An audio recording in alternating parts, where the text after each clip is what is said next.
बिस्मिल्लाहिर्रहमानिर्रहीम। Design essentials में खुश आमदीद। आज की क्लास के अंदर हम डिस्कस करेंगे shaper tool, pencil tool, smooth tool, path eraser and join tool को। तो सबसे पहले हम देखते हैं शेपर टूल को। शेपर टूल की मदद से हम बेसिकली कोई भी शेप अगर हम क्विकली ड्रा करना चाहें अपने माउस के ज़रिए, तो जस्ट आप ऐसे ड्रैग करें और कोई शेप बनाने की कोशिश करें रफली, तो वो परफेक्ट शेप बन जाएगी, रेक्टेंगल जैसे अभी यहाँ पर ड्रा हो गई। इसी तरह से अगर हम कोई एलिप्स ड्रा करना चाहते हैं तो ऐसे एलिप्स की तरह की शेप हम अपने माउस के ज़रिए ड्रा करेंगे तो एलिप्स बन जाएगा। अगर हम सर्कल बनाते हैं तो सर्कल ऐसे हम रफली ड्रा करेंगे तो सर्कल बन जाएगा। इसी तरीके से स्क्वायर ड्रा करना है तो स्क्वायर की लाइक शेप आप ड्रा करें शेपर टूल से तो एक स्क्वायर बन जाएगा। या अभी हमने इसकी एक पेंटागन या हेक्सागन बन गई है। अभी आप जिस तरीके की भी शेप आपको चाहिए होगी तो वो शेप आप ड्रा करें तो क्या बन जाएगा, वो रेक्टेंगल या जो भी शेप आप ड्रा करना चाहेंगे अपने माउस के ज़रिए, तो वो शेपर टूल से क्विकली आप इजीली वो शेप बना सकते हैं। ठीक है, लेकिन क्लोज शेप बनाएंगे आप। ठीक है, क्लोज शेप आप बनाएंगे रफली तो वो इसको स्मूथली एक शेप में कन्वर्ट कर देगा। ये है शेपर टूल। ठीक है, ये कभी कभार हम यूज़ करते हैं जब हम क्विकली रफली कोई चीज़ बनाना चाहें अपने हैंड के ज़रिए। ठीक है, तो इसके बाद हमारे पास दूसरा टूल है जो कि है पेंसिल टूल। पेंसिल टूल आपको जैसे पता होगा पेंट वगैरह में आपने पेंसिल टूल का इस्तेमाल किया होगा एक लाइन सेगमेंट ड्रा करने के लिए, या कोई भी कर्वी लाइन अगर आप ड्रा करना चाहते हैं तो पेंसिल टूल से ये इजीली कर सकते हैं। और पेंसिल टूल को आप चलाएंगे रफली, लेकिन ये आपकी जो लाइन होगी उसको थोड़ा सा स्मूथ कर देगा। ठीक है, स्मूथनेस उसमें आ जाएगी। इस पे आप डबल क्लिक अगर करें तो आपके पास यहाँ पर एक पैनल ओपन हो जाएगा जिसमें आप इसकी स्मूथनेस को यहाँ से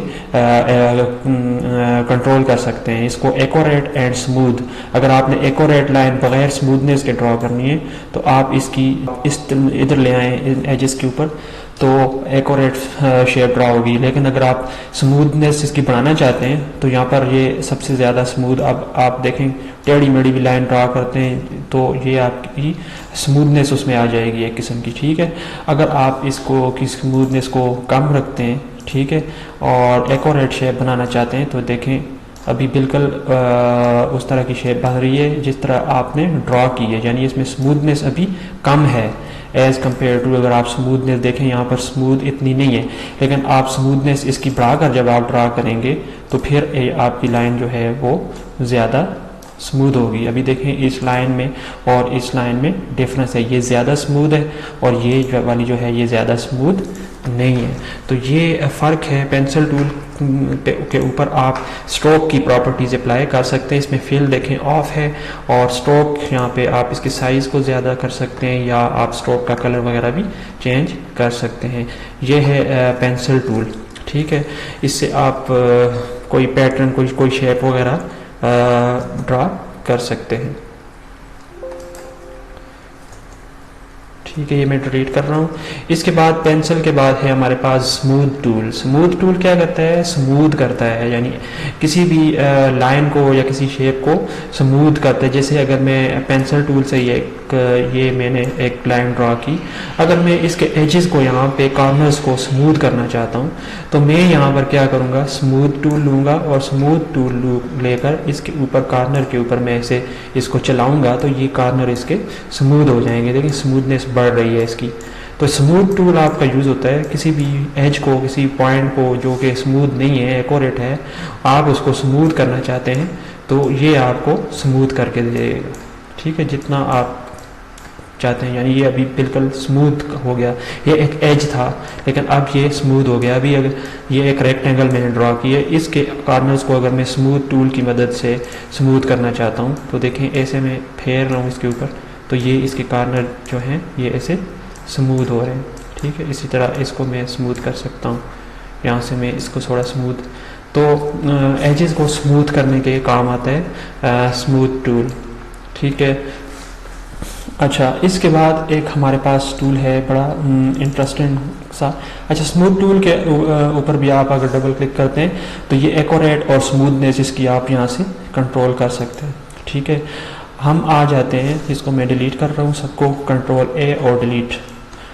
फिर उसके बाद हमारे पास है path eraser tool. Path eraser tool का काम होता है बेसिकली आपकी पाथ को इरेज करना। अगर यहाँ पर मैं एक रेक्टेंगल में ड्रा कर देता हूँ और इसके पाथ्स को मैं बीच में से कट करना चाहता हूँ, यहाँ से थोड़ा सा कट करना चाहता हूँ, यहाँ से कट करना चाहता हूँ, तो मैं कर सकता हूँ। इसके इसमें स्ट्रोक को थोड़ा बढ़ाता हूँ ताकि हमें ईजिली नज़र आए आप लोगों को। ठीक है, अभी सपोज मैं इसके यहाँ से इसको मैं थोड़ा सा ब्रेक करना चाहता हूँ, तो मैं इसके पाथ को इरेज करूँगा पाथ इरेजर टूल से।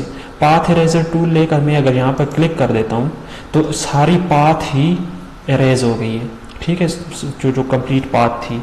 अगर मैं इसको यहाँ से चलाऊँ, यहाँ से लेकर यहाँ तक, तो बीच का पाथ इसने हटा दिया, यानी पाथ को इरेज कर दिया। इसी तरह यहाँ पर मैं इसको इरेज कर सकता हूँ, यहाँ से पाथ को मैं इरेज कर सकता हूँ। ठीक है, यहाँ से मैं इसको इरेज कर सकता हूँ। तो ये पाथ इरेजर से आप किसी भी पाथ को आप इरेज कर सकते हैं। ठीक है, सिलेक्टेड पाथ को। अभी यहाँ पर ये देखें सिलेक्टेड नहीं है तो नहीं हो रहा, ये पाथ सिलेक्टेड है। इसे भी आपको पाथ इरेज करना हो तो आप कर सकते हैं। तो ये है पाथ इरेजर टूल। ठीक है, तो इसका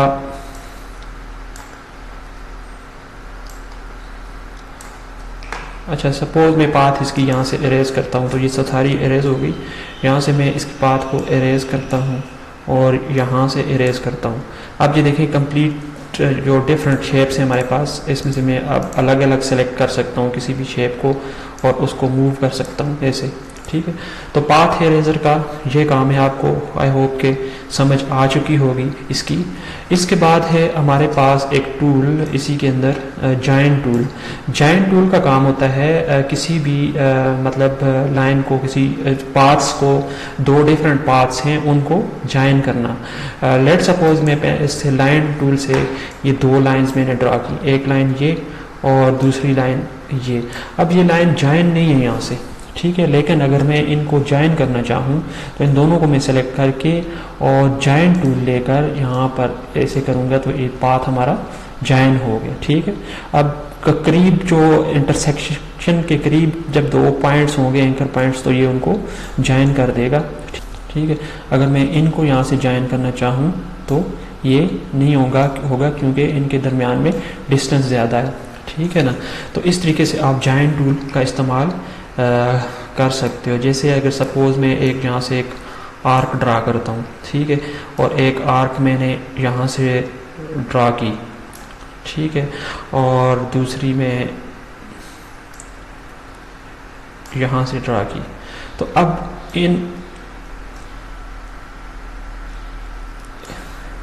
इन पॉइंट्स को अगर मैं जॉइन करवाना चाहूँ तो ये कंट्रोल ए से, या दोनों पॉइंट्स को आप, इन दोनों पॉइंट्स को मैं सेलेक्ट करता हूँ और जॉइन टूल लेकर मैं यहाँ से इन दोनों को जॉइन पे क्लिक करता हूँ तो ये जॉइन हो जाएंगे। इसी तरीके से अगर आप ये जो दोनों पॉइंट्स हैं, अगर मैं यहाँ इनको सेलेक्ट करूँ, ठीक है, और यहाँ से इनको मैं जॉइन करूँ तो ये दोनों पॉइंट्स भी जॉइन हो गए।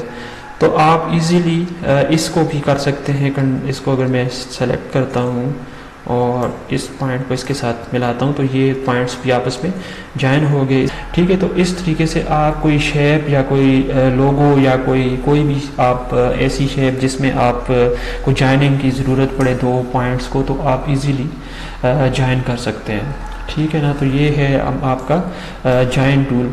आई होप कि आपको इन सारे टूल्स की समझ आ चुकी होगी। आप इनको वन बाय वन प्रैक्टिस कर सकते हैं। ठीक है, प्रैक्टिस करने से आपको ये मज़ीद जो है क्लियर हो जाएंगे कि इन टूल्स का क्या काम है और आप अपने डिज़ाइन के अंदर किस तरीके से इन टूल्स को प्रॉपरली यूटिलाइज़ कर सकते हैं। अगर आपने चैनल को सब्सक्राइब नहीं किया तो प्लीज़ सब्सक्राइब कर दें और वीडियो को लाइक कर दें